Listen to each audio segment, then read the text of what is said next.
जय नमस्कार, वंदे मातरम, भारत माता की जय। स्वागत है आप सभी का सरकारी न्यूज चैनल में। तो इस वक्त की बड़ी खबर निकल कर आ रही EPS 95 पेंशनर्स को लेकर। जी हां, अगर आप एक EPS 95 पेंशन भोगी हैं तो ये खबर जान लेना आप सभी के लिए बेहद ही ज़्यादा महत्वपूर्ण है, क्योंकि इस वक्त की बड़ी खबर EPS से जुड़ी आ चुकी है। जैसा कि आप सभी जानते हैं, अशोक राउत जी जो कि EPS 95 संघर्ष समिति के अध्यक्ष हैं, उनके द्वारा एक प्रपत्र जारी किया गया जिसमें सभी EPS धारकों के लिए जो अशोक राउत जी हैं उन्होंने बहुत ही बड़ी घोषणा कर दी है। अगर 1 जून से नहीं आएगी पेंशन, जी हां, अगर जितने 60 लाख से ऊपर जितने EPS धारक हैं, अगर उनके खाते में बढ़ी हुई पेंशन का लाभ 1 जून से नहीं मिलेगा तो वो करने वाले हैं बहुत ही बड़ा अनशन। जी हां, अशोक राउत जी ने साफ कर दिया है। EPS 95 पेंशन सब्सक्राइबरों के लिए बड़ी सूचना है ये कि अगर 1 तारीख से उनके खातों में बढ़ी हुई पेंशन नहीं आती है तो बहुत ही बड़ा अनशन होने वाला है पूरे भारत में। तो आप सभी को पूरी जानकारी देंगे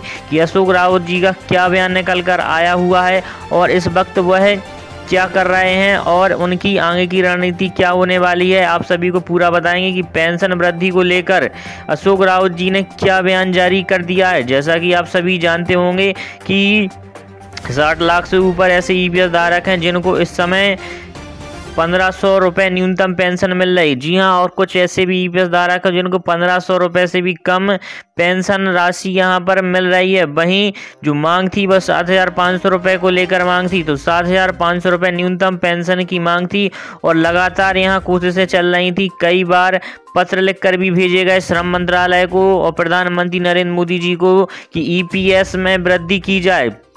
वहीं कई बार EPFO को भी घेराव करने की कोशिश की गई है और कई बार बातचीत भी की गई है। अशोक राउत जी जो कि EPS 95 संघर्ष समिति के अध्यक्ष हैं, उन्होंने प्रधानमंत्री नरेंद्र मोदी जी से बातचीत की थी, जिसमें प्रधानमंत्री नरेंद्र मोदी जी ने उनकी बातों को सुना था और ठोस आश्वासन दिया था। लेकिन अभी तक कोई भी EPS 95 पेंशन में वृद्धि नहीं हुई है। लेकिन उन्होंने साफ कर दिया है कि 1 जून से अगर पेंशन में वृद्धि नहीं होती है तो वह पूरे भारत में अनशन करेंगे। और उन्होंने उसी को लेकर एक बहुत ही बड़ा, तो जो अशोक राउत जी हैं उन्होंने बहुत ही बड़ा ऐलान कर दिया है कि 1 जून से सबके खाते में बढ़ी हुई रकम आनी चाहिए। तो आप सभी को पूरा बताएंगे जो कि अशोक राउत जी की तरफ से बयान जारी किया गया है।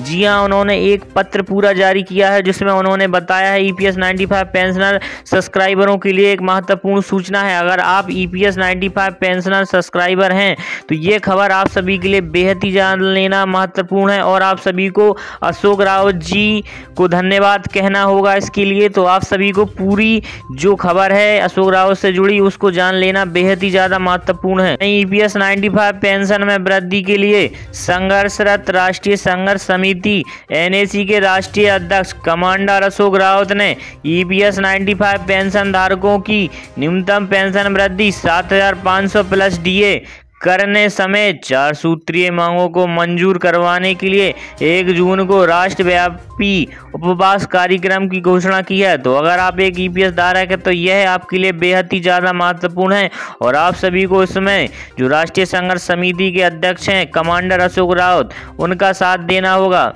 वहीं राष्ट्रव्यापी कार्यक्रम की घोषणा की है 1 जून को। साथ ही सभी राज्यों में तहसील स्तर पर भी संगठन का गठन करने की बात की गई है। जी हां, अब तहसील स्तर पर भी संगठन का गठन किया जाएगा और NAC राष्ट्रीय संघर्ष समिति की ओर से इस संदर्भ में माननीय श्रम मंत्री और माननीय प्रधानमंत्री जी को एक प्रपत्र भी लिखा गया है। मैं EPS 95 पेंशनर्स की मांगों को मंजूर करने के लिए निवेदन प्रस्तुत किया गया है। तो एक बार फिर से जो कमांडर अशोक रावत हैं उन्होंने श्रम मंत्रालय और माननीय प्रधानमंत्री नरेंद्र मोदी जी को एक प्रपत्र लिखा है जिसमें उन्होंने मांगों को मानने के लिए मंजूरी के लिए निवेदन किया है कि जितने भी EPS धारक हैं उनकी न्यूनतम पेंशन 7500 रुपये प्लस महंगाई भत्ता दिया जाए। वहीं आपको अवगत हो कि NAC ने दिनांक 6/4/2021 से विरोध दिवस के माध्यम से देश के सभी EPFO कार्यालयों पर माननीय प्रधानमंत्री जी, माननीय अध्यक्ष CVT के निवेदन देकर संपन्न किया है। NAC के मुख्यालय बुलढाणा महाराष्ट्र में क्रमिक अनशन का आज 889वां दिन है। जी हां, 889वां दिन है। आप सभी को यह भी विदित है EPS 95 पेंशनर प्रतिमाह लगभग 5000 की दर से संसार से विदा होते जा रहे थे, वह अब कोरोना महामारी के आने के कारण मृत्यु दर और अधिक बढ़ गई है। सभी सदस्यों में ईपीएफओ के प्रति रोष है। वह पेंशनर भाई बहनों की बढ़ती हुई मृत्यु दर को देखते हुए अध्यक्ष हैं अशोक राव जी, उन्होंने यहां पर बड़ा फैसला ले लिया है। अब 1 जून को आप सभी के खाते में आ सकते हैं पैसे। इस प्रकार की संभावना है कि सरकार जल्द से जल्द अब मंजूरी दे सकती है, क्योंकि पूरे राष्ट्रव्यापी अनशन की यहां पर शुरुआत हो चुकी है। तो 1 जून को होगी भूख हड़ताल। उसके बाद जल्द से जल्द बहुत ही बड़े कदम उठाए जा सकते हैं पेंशन वृद्धि को लेकर। तो अगर आप एक ईपीएस पेंशन धारक हैं तो कमेंट में ज़रूर लिखकर बताइए कि आप 1 जून को अनशन में भाग लेंगे या फिर नहीं लेंगे। और उसी के साथ ही कमेंट में आप सभी को बताना है कि इस समय आपको कितनी ईपीएस का लाभ मिल रहा है और आप भारत के किस राज्य से आते हैं। और अगर आप इस वीडियो को देख रहे हैं तो किस कंट्री से देख रहे हैं, भारत या अदर कंट्री से भी जुड़े हुए हैं, तो कमेंट बॉक्स में ज़रूर लिखकर बताइए।